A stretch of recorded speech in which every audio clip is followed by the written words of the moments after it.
Hi, my name is Courtney, and I'm very passionate about helping women with invisible illnesses realize that you can still lead a healthy and active lifestyle.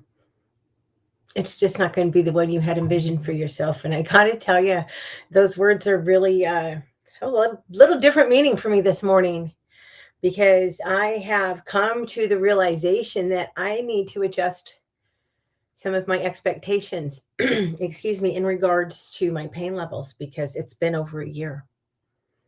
Nothing's changed. It hasn't gotten any better. On the plus side, it hasn't gotten a whole hell of a lot worse. So I'm grateful for that because it's pretty bad. But what do you do? I can't sit here and feel sorry for myself. That's not going to get me anywhere. But it's really hard sometimes because this stuff it's lonely. Having all these health issues, it just my world has shrunk so small. It's so hard for me to make plans. It's hard to be friends with somebody when it's hard for me to make plans because I don't do a lot. I'm not very social. But here are 7 ways that you can support somebody who has a chronic illness. This information is from themighty.com. And yes, this is something that I do talk about every few months. Why? Because it's important. And it's very much on my mind right now because of what I'm dealing with. And I mean, I guess in a way, what I'm dealing with isn't a whole hell of a lot different than what I've been dealing with for the past, 20 years or so. But it feels a lot different, having to face that. But anyway, let's get down to it. Number one, you need to check in with us. I know, we can be a real pain in the ass. I'm really bad. I'm so bad about withdrawing when things aren't going well. And one of my very good friends from my church, we had a conversation about this the last time I was down. In fact, it was when she was driving me to the airport for me to come back to Alaska. And she mentioned, "God, you're kind of crappy at staying in touch." She didn't put it quite that bluntly because she's nicer than I am. And I said, "You know what? You're right. I am." And I explained to her when I don't reply, it's not that I don't love you. It's that I don't want to be a burden. I don't want to just, it feels a lot of times like all I do is freaking complain. And I don't want to be that person. So it's just easier to keep to myself. It's so much easier not to engage with anybody. But if you take a second, hey, like my girlfriend from church, she reached out to me this morning. Hey, how you doing? Because she knows me. And I needed that. When you reach out to us, yeah, I'm not asking you to, try to drag somebody out if they don't want to be. You've got to respect that. But if you just take a moment, hey, I just wanted to touch base, hadn't heard from you, you'd be amazed at what that would do for somebody's peace of mind. And of course, attitude matters so much when you're dealing with this stuff. So I have to really work on mine right now. Number two, we need you to listen. We need you to listen and not judge. We need you to listen with an open heart. Look, you don't get it. You're never going to get it. And that's okay. The only way you would understand this is if you experienced it. And I make jokes sometimes that I would wish this on people. And I have my moments, but truly, I wouldn't wish this shit on anybody because it's horrible. It takes, holy crap. Didn't expect that. It takes so much from you. I try really hard not to let this crap run my life, but it does. It's cost me so many, I don't know if friendships really the right word because if they were true friends, they would have helped me figure this out. But it's cost me a lot of people have left my life. I've had to change how I approach exercise. Hell, I've had to change pretty much my entire approach to life. I've given a lot of the stuff that I've gained has been good. Don't misunderstand me. But this shit is hard. Don't judge. You just don't have any idea how lucky you are. You really don't. And you need to understand this stuff can be difficult for us to talk about with each other. Uh, I've often known people online, particularly online because that's the bulk of my social life, but often have known people for months or years. Excuse me, it's allergy season. And out of nowhere, they'll message me and drop a bomb in my lap about, oh, yeah, I have insert chronic illness here. And I'm always like, whoa, but they don't want to talk about it. And I get that. Um, Sometimes I really, not often, but sometimes I really want to talk about my symptoms with somebody. And I have a couple of people that I can do that with, a couple of people who are in similar enough situations that they may not understand specifically what I mean, but they'll get the general emotional impact of it all. Excuse me. But it's even hard to talk to them. And if you ask us, if one of my really good friends got so mad at me a couple years ago because she's, how you feeling? And I said, oh, I'm okay. She got pissed. Stop blowing me off. That's what you tell everybody. And it is. um, because I am okay, because I choose to be okay. I don't care how crappy my day is going. I choose to be okay because I have to. Anyway, she said, I'm asking because I want to know. I want to know what you're feeling. I want to know what you're dealing with. And I said, I appreciate that. I do. And of course I do. But most of the time, I don't want to try to articulate this. If I try to explain to you how I'm feeling, it puts it too much in the front of my mind. I don't know if that makes sense to anybody else, but it makes a ton of sense to me. And I'm the one that's got to deal with this end of it. So, but if someone doesn't want to talk to you about it, don't take it personally. It's not. We just don't. Excuse me. I'll go into generalities often. And if, like, with my legs, I'll go into specifics because that's my big problem area, my legs. But you guys have no idea. It's only such a small fraction of what I'm dealing with every day. I keep most of it to myself. Nobody wants to hear it.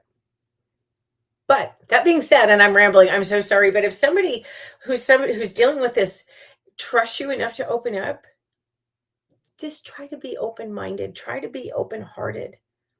Keep your mouth closed. Ask pertinent questions if you have them, but anyway, number 3, you need to roll with the punches. Yes, we know it's annoying when we cancel plans at the last minute again.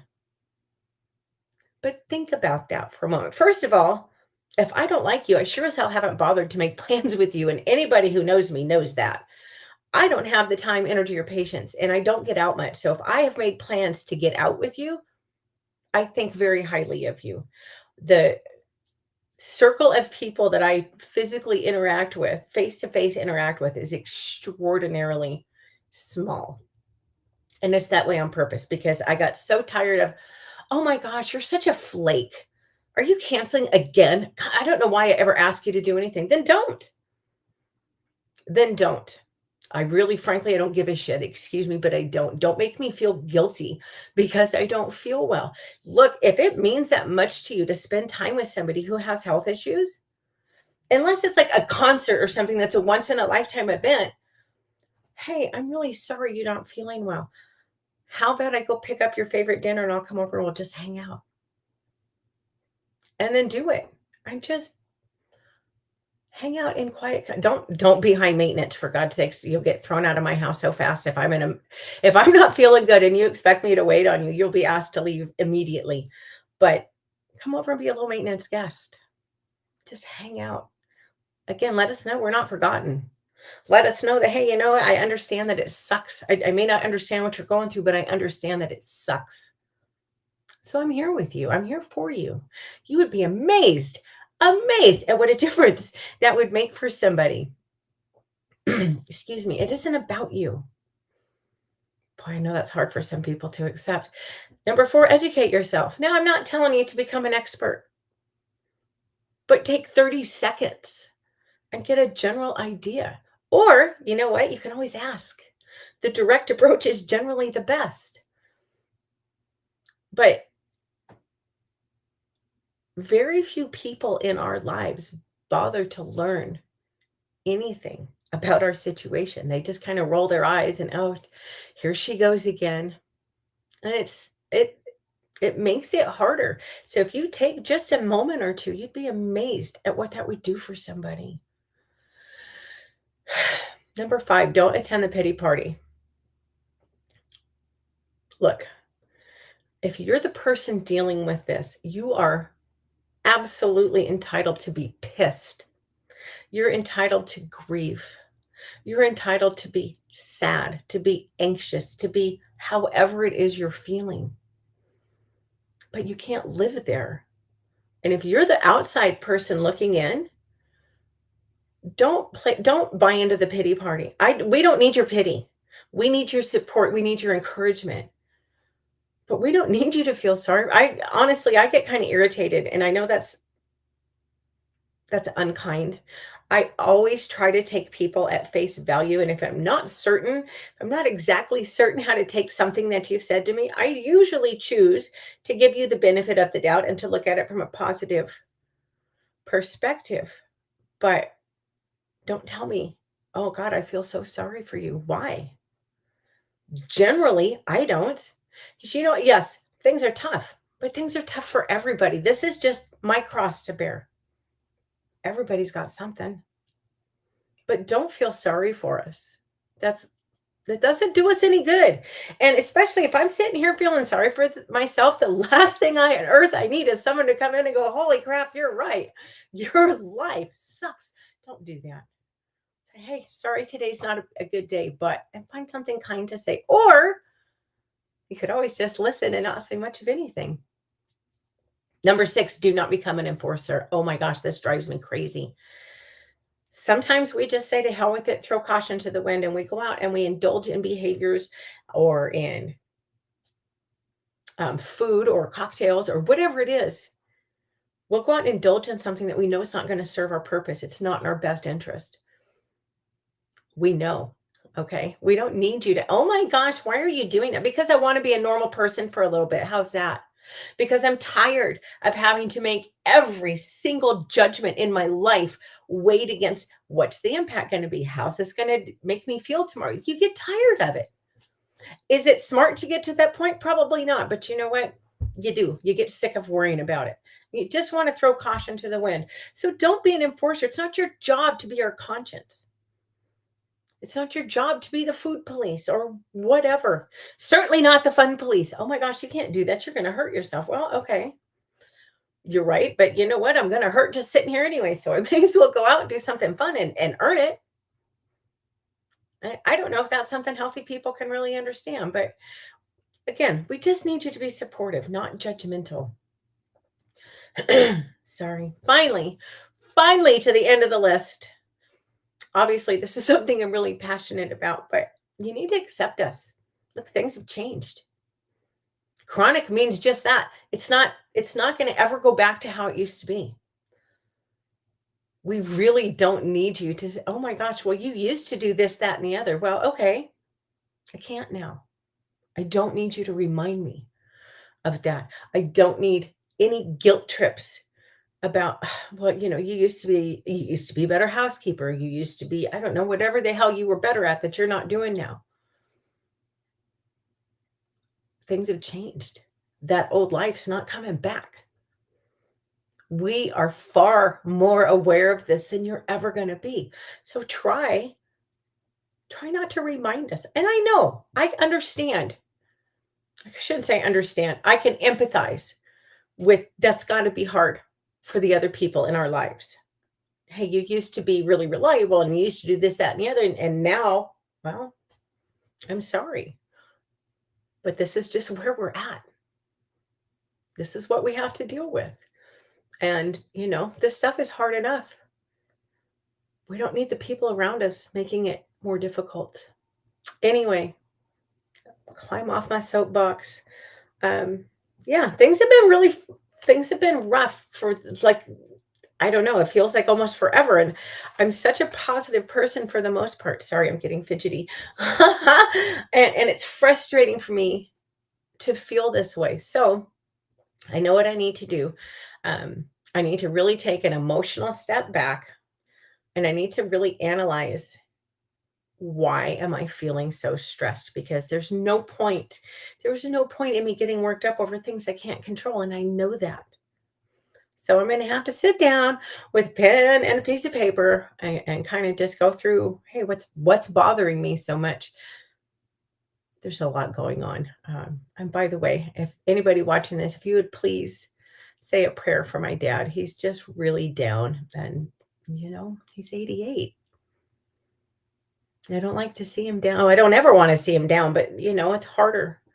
It's hard watching your parents age, but it beats the hell out of the alternative. So there's that. Anyway, y'all have a wonderful afternoon. I will be back. I will be back. English is my first language. I will be back Friday about 11 o'clock Alaska time.